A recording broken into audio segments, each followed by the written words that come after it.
autorisé à suivre un procureur du sud de la région de Tcherniv, pas du tout habitué à ce genre d'enquête.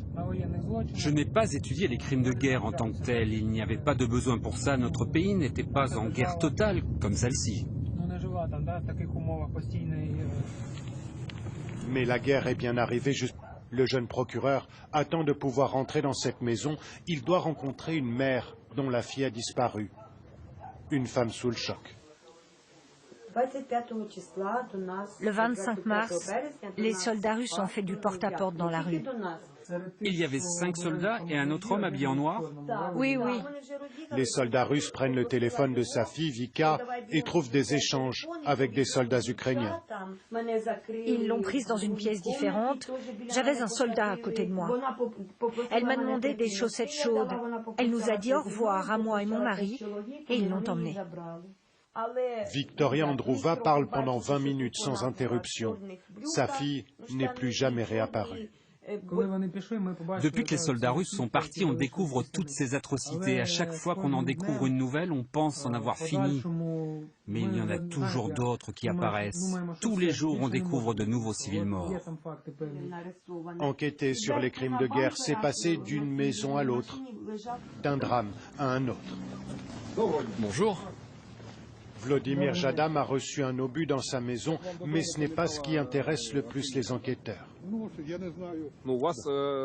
Ils vous ont pris? Oui. Et ils vous ont emmené? Ils m'ont mis dans un sous-sol. Soupçonné d'être un informateur pour l'armée ukrainienne, ce vieil homme a été séquestré avec d'autres habitants du village pendant plus de 20 jours dans le sous-sol d'une crèche. Les enquêteurs cherchent à en savoir plus sur les soldats russes. Ce sont des Russes qui sont venus me voir, mais il y a d'autres nationalités. C'est l'enfer ce qu'ils ont fait ici. On reviendra sur chaque détail, chaque visage. Là, on discute. Mais plus tard, on fera un interrogatoire policier plus poussé. On relèvera tout ce qui doit l'être. La jeune fille écoute le récit de son grand-père avant de préférer prendre congé. Dernière étape de la journée pour les enquêteurs, ils tiennent à voir la crèche où le vieil homme a été séquestré. Regardez ces tranchées. Ils les ont creusées sur une aire de jeu. Les soldats russes avaient installé ici leur base dans le village. La crèche a été totalement détruite. Regardez ce qu'on a trouvé sur cette scène de crime. Les galons d'un lieutenant-chef de l'armée russe.